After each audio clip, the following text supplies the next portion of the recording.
안녕하세요. 키움증권에서 제약바이오 섹터를 맡고 있는 허혜민 애널리스트입니다. 반갑습니다. 오늘 그 산업 전망에 대해서 말씀을 드릴 텐데요. 제가 이번에 그 연간 전망 자료를 쓰면서 자료 제목으로 2024년 제약바이오 산업 전망 승리를 향한 빌드업이라고 이제 제목을 지었는데, 여태 이제 최근 한 2년간 코로나 이후에, 제 보고서 제목들 보시면, 뭐, 실패를 기념하라, 뭐, 헬스케어 생존 전략, 이런 제목들이 좀 많았는데, 이번에 이제 드디어 승리라는 단어가 좀 들어가고요. 빌드업이라는 이제 용어가 축구에서 많이 쓰이는데, 차곡차곡 쌓아간다라는 의미, 그리고 패스워크를 잘 해줘야 골을 넣기 때문에, 이번 보고서에서 이제 약물 전달 시스템이라고 하는 드럭 딜리버리 시스템의 내용도 같이 담아서 중의적인 의미로 빌드업이라는 표현도 썼습니다. 제가 섹터는, 실제 이제 정말 꼽히고 아주 좋아지는 시기는 2025년, 2026년 요때로 보고 있는데 24년은 그 해를 맞이하는 그 과정에서 또 펀더멘털이 개선될 수 있는 부분들을 같이 담아봤습니다.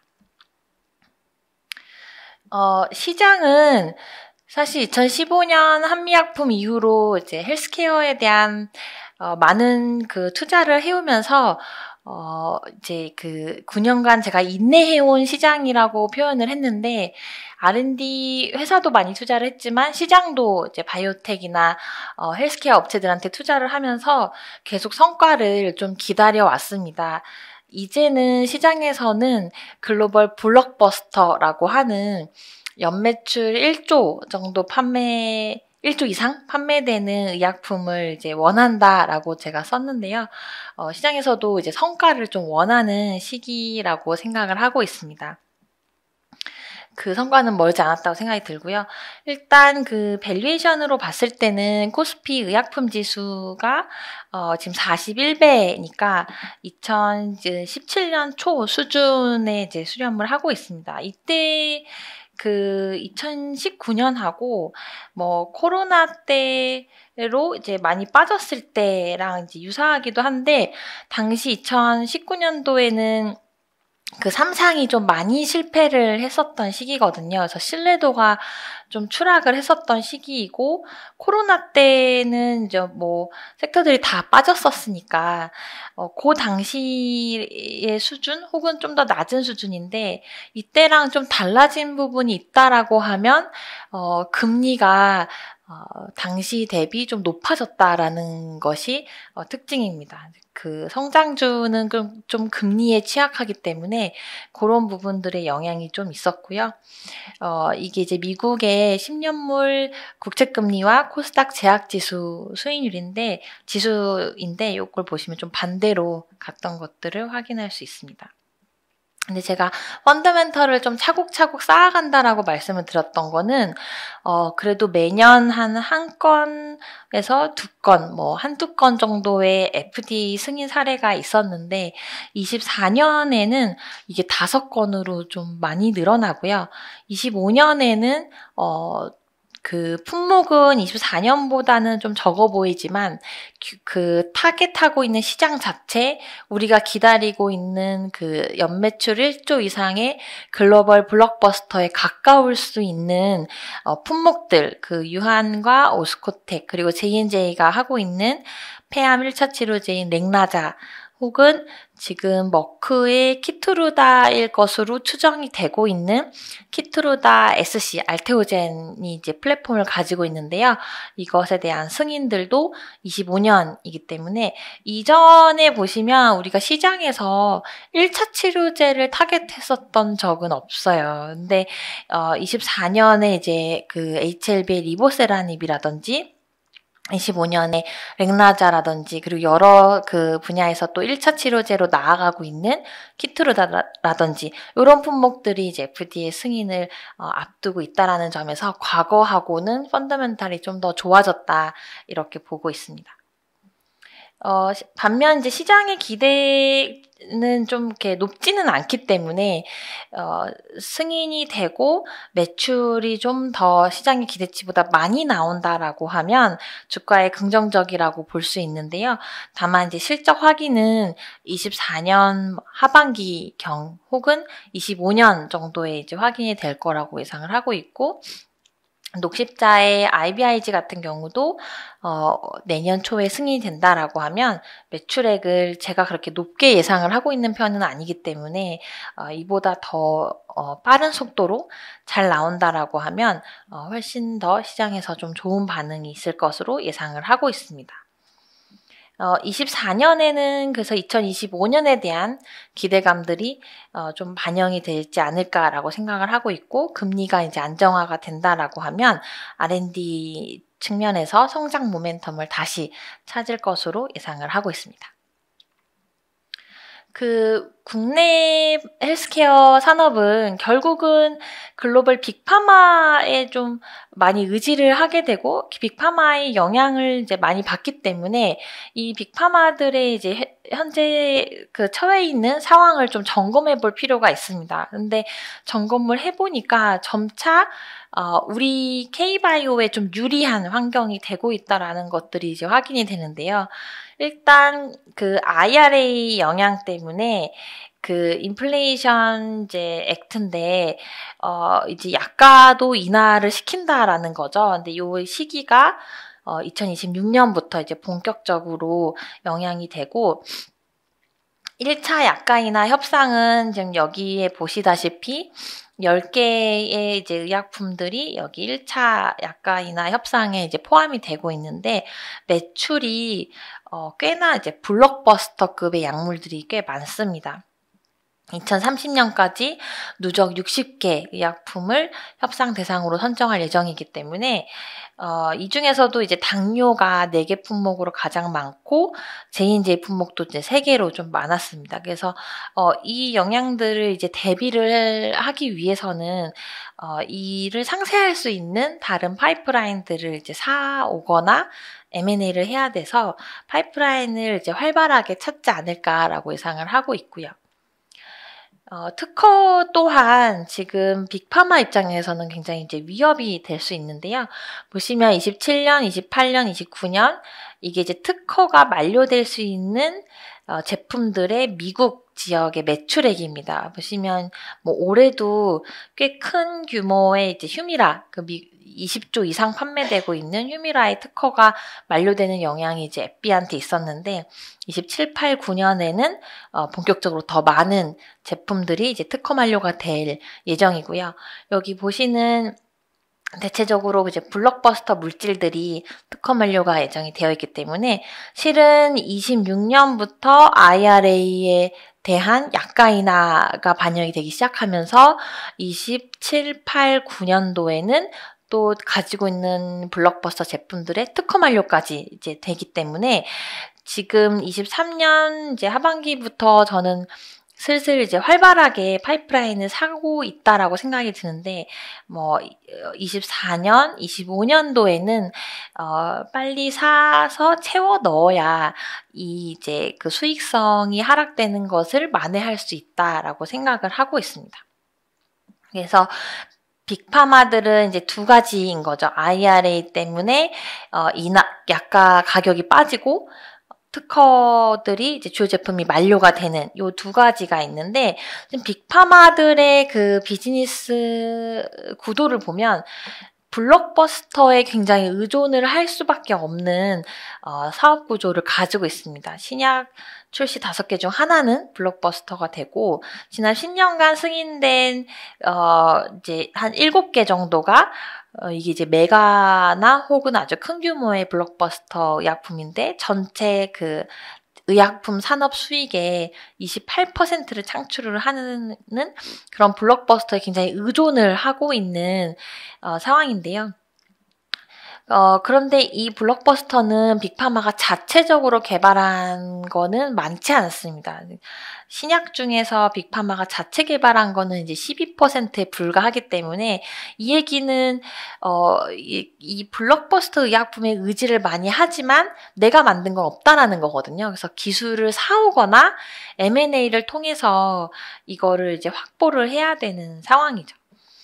그런데 지금 과연 이렇게 많이 사고 있느냐라고 보면 지금 상위 10위에 있는 빅파마의 영업이익을 보시면 21년, 22년 좀 이익이 많이 증가를 했고, 이제 9월 누적으로 봤을 때, 이 정도기 때문에 2023년 이제 해가 마감이 되면 22년 대비 더 성장하는 이익을 가질 것으로 예상을 하고 있습니다. 반면에 R&D 투자 금액을 보시면 21년, 22년은 이익은 늘었으나 R&D 투자는 늘지 않았거든요. 이제 올해 들어서 이제 조금씩 늘고 있는 거죠. 더 이상, 투자를 안 하면 안 되는 상황이 됐기 때문에.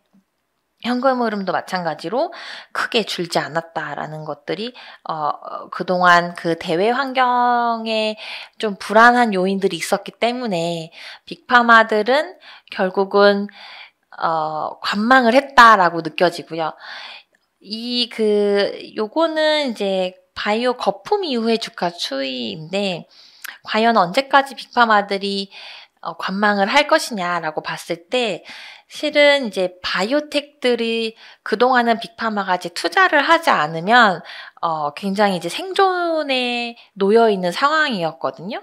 그러니까 주가가 좋거나 장이 좋으면 시장에서 자금 조달을 바이오텍이 할 수 있었는데 그동안은 이게 안 되니까 굉장히 싼 값에 회사를 매각을 하거나 기술을 이제 파는 그런 형태가 이제 지난 한 2, 3년간 이어졌다라고 하면 결국은 이게 바닥을 다지고 주가가 이제 회복을 하게 되면 시장에서 자금 조달이 조금 더 과거 대비 할 수 있는 여력이 생길 수 있기 때문에 바이오텍의 기술을 살 수 있는 가장 저렴한 시점이 빅파마 입장에서는 이제 거의 이제 다 오지 않았나 이런 생각을 하는 거죠. 요거는 옛날에 이제 지놈 프로젝트나 요때 90년대 후반 바이오텍 버블이 있었을 텐데 그때랑 굉장히 이제 XBI 그 S&P 500 안에 있는 바이오텍들의 ETF인데요.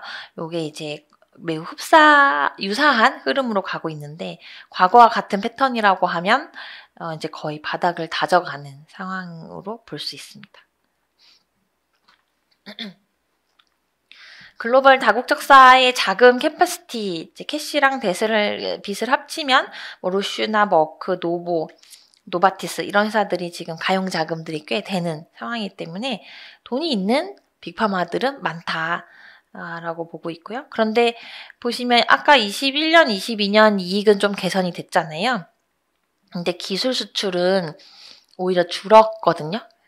그래서 기술 거래가 그렇게 활발하지 않았다. 그리고 미국 바이오텍인데 IPO들도 회복을 하지 못했다라는 걸 미루어 봤을 때 이렇게 이제 상장을 하지 못한 회사들은 아마 이제 싼 값에 피인수 M&A 대상이 될 수 있고 기술 또한 저는 24년부터 이제 회복을 할 거다라고 생각을 하고 있습니다. 현재 좀 많이 되고 있는 거는 저분자나 항체, ADC 뭐 이런 쪽이 기술 거래가 좀 잘 되고 있습니다.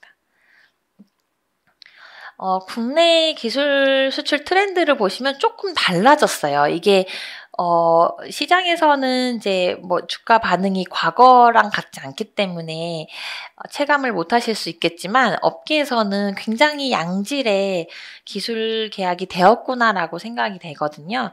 지금 23년 11월 기준으로 기술 수출 건수는 이제 11건이니까 이미 이제 22년 연간의 거래 건수 9건을 이제 상회를 했고요. 금액은 22년 이제 온기 기준에 한 70% 이상 도달을 했는데 11월에 이제 종근당과 오름이 빅파마의 기술 수출을 성사를 시켰습니다. 올해의 특징은 그 계약금 비율이 좀 증가를 했다라는 건데요. 21년, 22년, 23년 이렇게 보시면 그 23년에 유독 그 계약금 비율이 좀 높습니다. 그래서 이제 좋은 양질의 파이프라인을 기술 수출을 했고 또 임상 단계에 있는 그 품목이기 때문에 조금 더 계약금을 많이 받을 수 있지 않았을까라는 생각을 해보고요.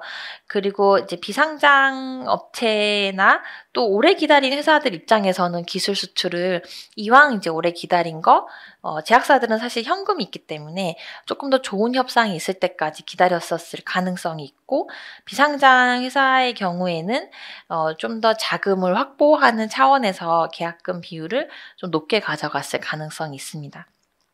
지금 임상 단계에서 추가로 기술 이전을 노리고 있는 그런 혁신 파이프라인을 가지고 있는 회사로는 이런 회사들이 있습니다. 참고로 보시면 좋을 것 같습니다. 지금 그 신규 바이오텍들을 내년에는 좀 주목해서 보시면 좋지 않을까라고 생각을 해서 좀 정리를 해봤는데요. 신규 바이오텍 업체들, 그러니까 기업 공개를 하고 있는 회사들이 굉장히 선별돼서 올라오고 있어요. 그러니까 지금 뭐 기술 이전을 좀 의미 있는 규모로 했거나 임상 단계에서 좀 데이터로 검증이 되었거나 뭐 공동 연구를 통해서 좀 파트너 그 공동 연구 파트너사가 있거나 뭐 이런 그 비상장 단계에서 어느 정도 이제 그 시장에서 관심을 가질 만한 또 신뢰도가 어느 정도 쌓여있는 그 업체들이 상장에 어려운 관문을 뚫고 올라오고 있는데 그 회사들의 특징은 프리-IPO나 시리즈 C보다 조금 더 밸류에이션을 더 할인해서 올라오는 경우가 많거든요. 최근에 이제 이미 그 할인되어 있는 공모가 밴드보다도 더 하단으로 이제 올라오는 경우가 있기 때문에 이런 회사들의 특징을 좀 잘 보시면 좋을 것 같다라는 생각을 하고 있습니다. 왜냐하면 신규 상장 종목의 상장 후 수익률을 보시면 이제 초기에 너무 가치가 이제 저평가됐거나 부담 없이 올라오다 보니까 보통은 이제 한 달 혹은 이제 3달 보호예수가 걸려 있는데 그 오버행이 생각보다 많지 않은, 그러니까 물량이 출회되는 경우가 생각보다 많지 않은 경우가 있어서 초기에 수익률이 되게 좋은 경우들이 있거든요. 그래서 단기로는 신규 상장 종목들이 초반에 이렇게 이제 많이 주가 수익률이 좋거나 이런 경우들이 있어요. 왜냐하면 봤던 그 시리즈 C나 프리-IPO보다 싸게 올라왔기 때문에. 근데 요거는 이제 단기 영향일 수 있어서 계속해서 시장에 관심을 받으려면 계속 그 지속된 모멘텀이 좀 필요하다고 생각을 하고 있습니다. 하지만 이런 신규 상장 종목들이 일단은 옥석이 가려진 업체 위주로 굉장히 어렵게 올라와 있고 근데 밸류에이션 매력이 높고 상장 직후에 단기 오버행 우려가 적기 때문에 초기에 조금씩 이제 좋은 수익률을 보여줄 수가 있거든요. 근데 이런 업체들이 내년에도 계속 상장을 할 예정이기 때문에 여기 이제 보시는 차트에 있는 업체들이 제가 찾아보니까 이제 기업 공개를 목표로 하고 있는 회사들이더라고요. 그래서 잘 보시면 참고하시는데 좋을 것 같습니다. 요거는 이제 신약 개발을 하고 있는 제가 이번에 이제 약물 전달 시스템 그 드럭 딜리버리 시스템이어서 DDS라고 불리는데요. 그거를 이제 강조한 이유기도 한데 신약의 문이 굉장히 좁아지고 있거든요. 보시면 생각보다 이제 과거에 이게 임상 단계별 신약 개발 기간인데 과거의 신약 개발 그 기간보다 최근의 신약 개발 기간이 약 1년가량 더 깁니다. 이거는 뭐 환자 모집이 더 어려웠을 수 있고요. 혹은 FDA의 그 중간에 뭐 임상을 승인내준다든지 이런 것들이 또 시간이 더 걸렸을 수 있고 뭐 디자인 짜는데 더 걸렸을 수 있거든요. 근데 어쨌든 결론은 과거 대비 신약 개발 기간이 좀 더 길어졌다라는 게 최근의 특징이고 규제도 보시면 FDA 임상 중단, 클리니컬 홀드를 내리는 건수가 21년, 22년 좀 많아졌어요. 그리고 FDA가 이제 거절, 허가 보완 요청이라고 해서 이제 CRL, Complete Response Letter인데요. 이 허가 보완 요청을 이제 내는 경우, 거절을 하는 경우가 신약 비중에서 예전에는 한 11, 12% 정도를 차지했는데 최근에는 이게 이제 31%까지 이제 올라온 거죠. 그래서 FDA의 규제도 혁신 신약에 대해서 과거보다는 조금 더 어려워진 거죠. 그래서 이제 비교적 안정적인 신약 개발 플랫폼을 선호를 하는데 지금 이제 금리도 본격적으로 저금리로 가는 상황은 아니고 고금리가 좀 장기화되고 있는 상황이기 때문에 아주 하이리스크 하이리턴의 그런 이제 아주 혁신적인 신약을 추천을 드리기보다는 지금 제가 추천을 드리는 거는 좀 안정적인 플랫폼을 가지고 있는, 예를 들면 약물 전달 시스템의 경우에는 이미 성공한 약을 제형을 바꿔서 하는 거기 때문에 일단은 성공 확률이 좀 높고요. 그리고 이상이 생략이 가능합니다. 그래서 좀 더 상용화 시기를 단축시킬 수 있다라는 장점이 있고 그 특허도 보호가 되고 신약으로 승인되는 경우에 약가도 좀 보존이 돼서 마진 그 수익성도 보존이 되는 그런 장점들을 가지고 있습니다. 대표적으로 국내의 알테오젠이나 뭐 펩트론 이런 회사들 한미약품들이 이런 이제 플랫폼을 가지고 있습니다. 특히나 이제 좀 더 그러니까 그 미래의 좋은 꿈 아주 잘 성장할 수 있는 그런 일명 이제 대박 제품 이런 것들까지 같이 끼면 좋겠죠. 그래서 메가버스터 제형, 그러니까 메가버스터라고 하면 이제 이게 제가 줄인 말인데요. 메가 글로벌 블록버스터, 그러니까 일반 글로벌 블록버스터는 연매출 1조 이상 판매되는 거고 메가는 10조 이상 판매되는 건데 이왕이면 이 메가버스터 약물을 변경해주는 플랫폼이 좋겠죠. 왜냐하면 메가버스터면 매출이 클 테니까 거기서 받는 마일스톤이나 이런 생산 원료 이런 것들이 더 수익성이나 뭐 규모 경제 면에서 좋을 수 있기 때문에 그런 그 제품과 관련이 있는 플랫폼을 선호를 하고 있습니다. 그래서 2028년에 메가글로벌 블록버스터 약물들 보시면 지금 뭐 키트루다부터 해서 최근에 핫한 뭐 비만 치료제 이런 것들이 있거든요. 근데 지금 이제 이 키트루다의 피하 주사 제형으로 추정이 되는 것이 이제 알테오젠의 파이프라인이 하나 있고 비만 치료제들도 요새 좀 핫하거든요. 그래서 이 비만 치료제들 지금 일주일에 한 번 투여하는 것까지 나왔는데 이제 한 달 제형이나 이런 것들을 펩트론, 뭐 인벤티지 이런 회사들이 이제 그 지속형으로 개발을 하고 있기 때문에 그런 회사들이 만약에 이제 계약을 맺어준다라고 하면 또 한 번에 K바이오의 레벨업이 될 수 있는 거죠. 지금 이 키트루다만으로 해도 벌써 이제 K바이오가 성장했다라는 생각이 드는데 만약에 이제 메가버스터 약물을 또 한 번 제형 변경 플랫폼을 계약을 맺는다라고 하면 DDS 쪽에서는 굉장히 이제 K바이오가 좀 그 강점을 가진 것의 특징으로 볼 수 있습니다. 이 약물 전달 시스템 이제 여기서부터는 좀 기초적인 내용일 수가 있어서 제가 조금 그 중간중간 종목 관련된 부분들로 추려서 설명을 드리도록 하겠습니다. 이 DDS는 결국은 약물이 원하는 부위에 효율적으로 전달될 수 있도록 하는 제형 기술인데요. 치료 효능을 더 높이고 부작용을 낮추고 환자가 더 수능도가 높게 해주는 또는 생체 이용률을 좀 높여서 좀 그 약물의 치료를 최적화하는 그런 시스템이고 뭐 이렇게 점막 투여도 있고 경구 알약도 있고 주사제도 있고 폐흡입형 이렇게 좀 그리고 이렇게 붙이는 경피 이런 것들도 있습니다.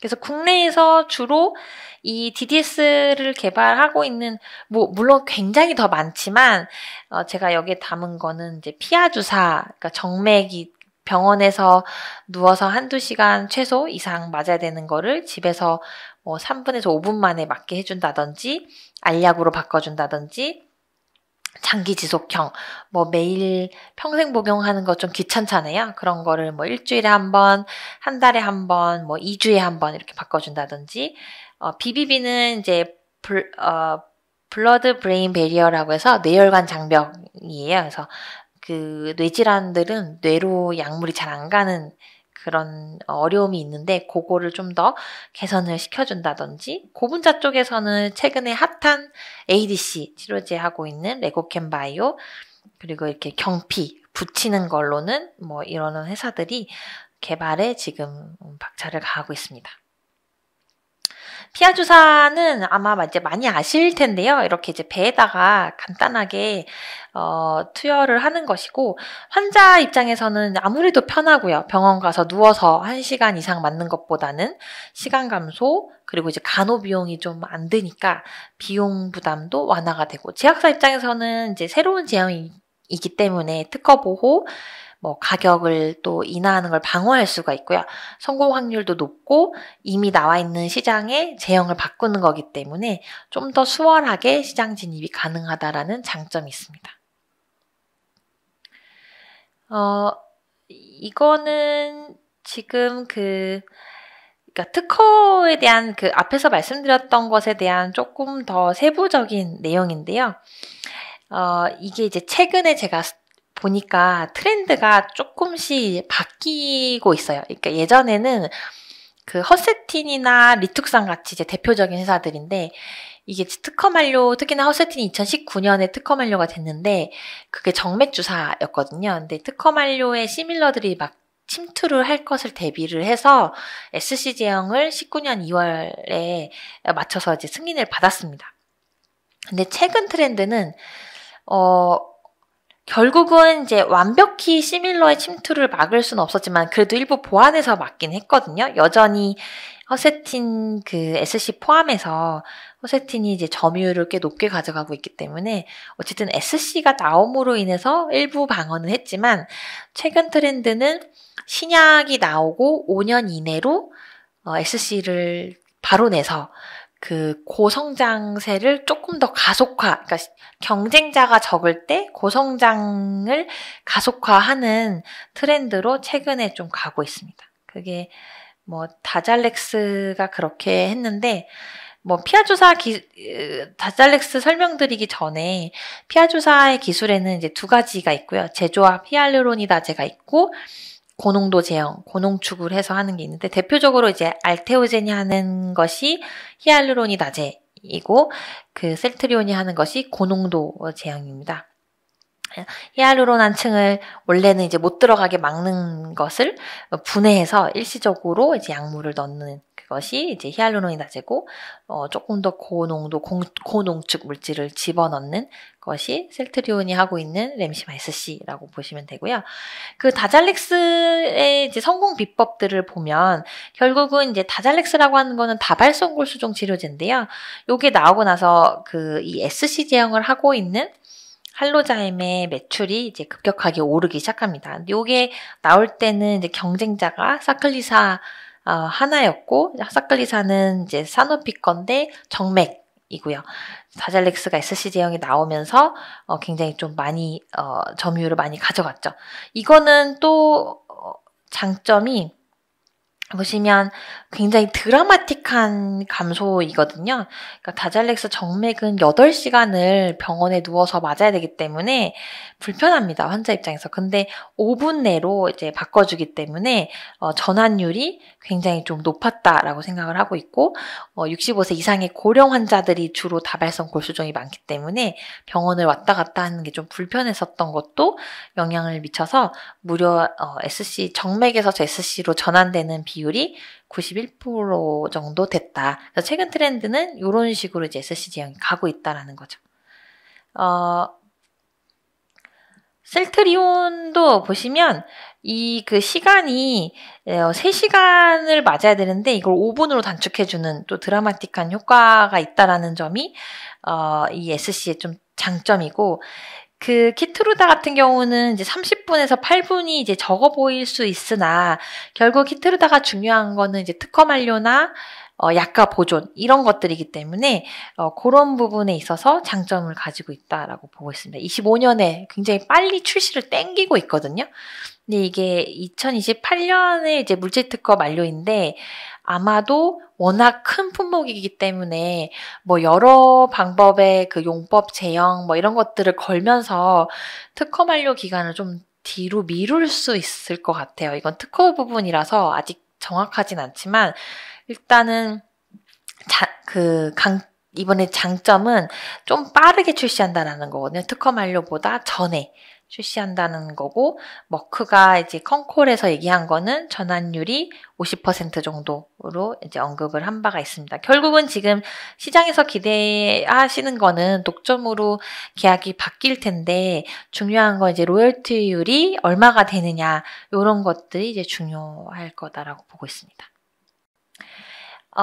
많은 그 경구제나 BBB 투과도 제가 보고서에는 다뤘지만 여기서 말씀드릴 것 중에는 이제 ADC를 말씀을 드릴 텐데요. ADC는 이제 항체 약물 접합체라고 해서 약물 그러니까 단클론 항체, 약물, 링커 이 3가지로 구성이 되어 있고, 항체나 이제 톡신 들은 이미 좀 검증이 되는 경우들이 좀 있어서 이 ADC 역시 그 조합을 잘 이뤄내고 링커의 그런 그 장점, 그러니까 단단하게 얼마나 잘 암세포까지 끌고 가서 거기서 이제 이 톡신을 떨어뜨려 주느냐 이런 것들에 따라 효과가 좀 많이 달라지고 있습니다. 최근에 에너투라든지 뭐 트로델비, 뭐 트롭2 이런 것들의 그 매출 전망이 굉장히 이제 드라마틱하게 좋을 것으로 예상이 되면서 지금 그 ADC에 대한 빅파마의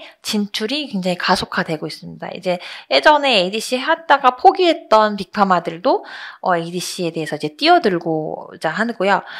반면에 이제 M&A가 많이 되면서 사실 ADC를 할 수 있는 경쟁 기업들이 그렇게 많지는 않습니다. 그래서 이 ADC 거래에 웃돈이 붙고 있지 않나라는 생각이 들 정도로 22년, 23년 금액도 올라가고 있고요. 빅파마가 이 거래 중에 차지하는 비중도 이게 이제 파란색이 빅파마인데 굉장히 이제 계속 올라오고 있습니다. 그래서 레고캠 바이오가 국내에서 이제 ADC를 하는 대표 기업이기 때문에 향후에 좋은 기술 이전을 할 수 있지 않을까라고 추측을 해보고요. 이미 이제 레고캠 바이오를 보시면 이제 타겟당 금액이 올라가고 있거든요. 그래서 이런 부분을 감안을 했을 때, 그리고 최근에 나온 임상 데이터들도 매우 훌륭하게 준수하게 나왔기 때문에 좀 기대를 해보고 있습니다. 기업은 제가 이제 셀트리온, 한미, ST팜, 알테오젠, 레고캠 이렇게 좀 담아봤는데요. 셀트리온의 경우에는 이제는 이제 다음, 그러니까 12월 26일부터 이제 매매거래 정지, 그다음에 1월 12일 신주 상장하고 나면 언론에 보도된 바에 따르면 2단계 합병, 그러니까 셀트리온 제약을 또 합병하는 그런 단계로 넘어가면서 24년은 결국은 이제 그룹의 합병의 안정화 이런 것들이 되게 중요할 것 같고요.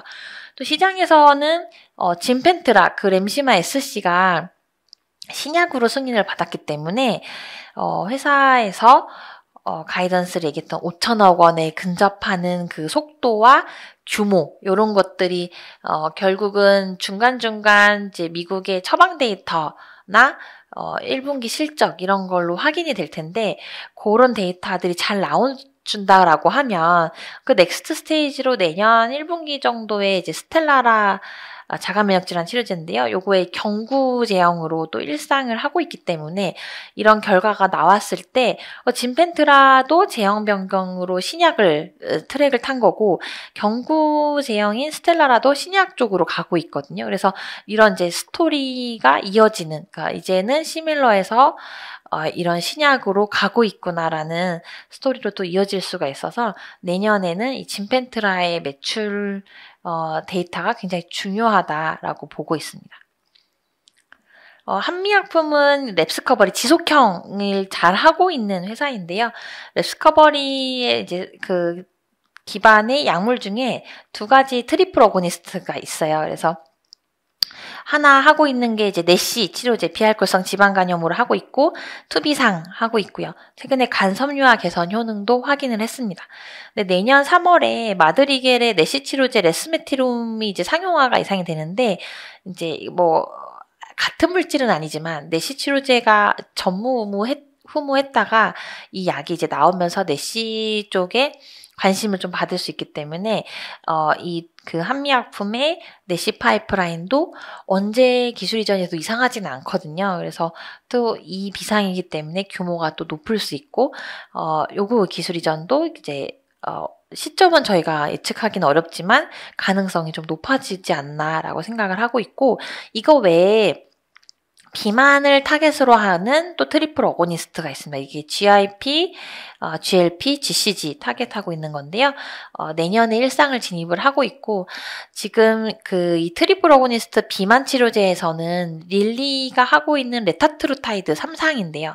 그거의 유일한 경쟁자예요. 여기 그 3중 작용제를 하고 있는 비만 치료제로는. 그래서 노보나 릴리가 기술을 도입하지 않는다 하더라도 그 비만 시장에 뛰어들고자 하는 빅파마가 있다라고 하면 굉장히 눈여겨볼 만한 파이프라인이기 때문에 계속해서 저는 파이프라인에 대한 그 관심을 좀 받을 수 있지 않을까라고 보고 있습니다. ST팜은 RNA의 원료를 하고 있는데 RNA가 지속형이 굉장히 많아요. 지금 이번에 질레베시란이라고 해서 고혈압 쪽으로 이상 데이터가 나온 RNAi 치료제가 있는데 1년에 2번만 맞으면 됩니다. 그래서 그런 것들의 이제 데이터가 굉장히 긍정적으로 나오고 있고 지금 ST팜이 하고 있는 상업화 원료가 올해 2개에서 내년에 이제 최대 5개로 예상이 되고 그 약물들의 글로벌 매출액이 계속해서 증가가 예상이 되고 있기 때문에 원료로 하고 있는 ST팜에도 중장기적으로 좀 좋은 실적을 기대해 볼 수 있지 않을까라고 생각을 하고 있습니다. 내년에는 이제 이메틸스타트로 추정이 되는 원료 공급을 이제 ST팜이 할 것으로 하고 있는 것으로 예상이 되는데 요게 이제 항암제이기 때문에 마진이 좀 고마진이라서 제품 믹스 개선도 기대를 해보고 있습니다. 바이오텍에서는 이제 알테오젠하고 레고캠을 담아봤는데요. 알테오젠은 말씀드렸다시피 그 독점 계약의 내용에 따라서 이제 주가 변동폭이 높을 것으로 예상을 하고 있습니다. 그래서 저는 일단 4% 왜냐하면 할로자임의 그 로열티율을 역산을 해보면 한 3, 4%로 추정이 되거든요. 그래서 4%를 가정을 했을 때는 84,000원 이지만 계약의 내용이 더 좋다라고 하면 추가 목표가 상향의 여지가 있습니다. 그래서 테오젠을 담았고 레고캠 바이오는 ADC 기술 거래가 최근에 굉장히 핫하기 때문에 웃돈을 주고 사가고 있기 때문에 레고캠이 갖고 있는 트롭2의 기술 이전을 좀 기대를 해보고요. 데이터도 허투 ADC 그리고 ROR1도 내년에 또 데이터를 기대를 해보고 있습니다. 그래서 정리해서 말씀을 드리면 저희 섹터, 제약바이오 섹터는 꽤나 좀 금리 상황과 그 코로나 버블이 터지면서 좀 어려운 시기를 계속 겪어왔고요.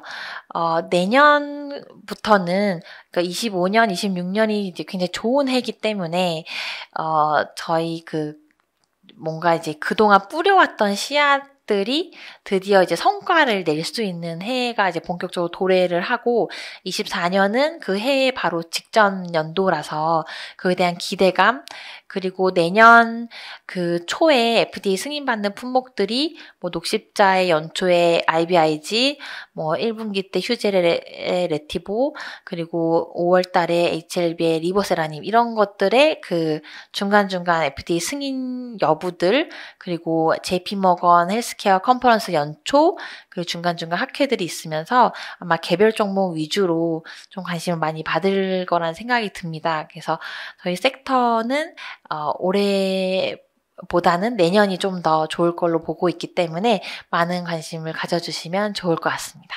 네, 이상으로 내년 연간 전망 설명드렸습니다. 감사합니다.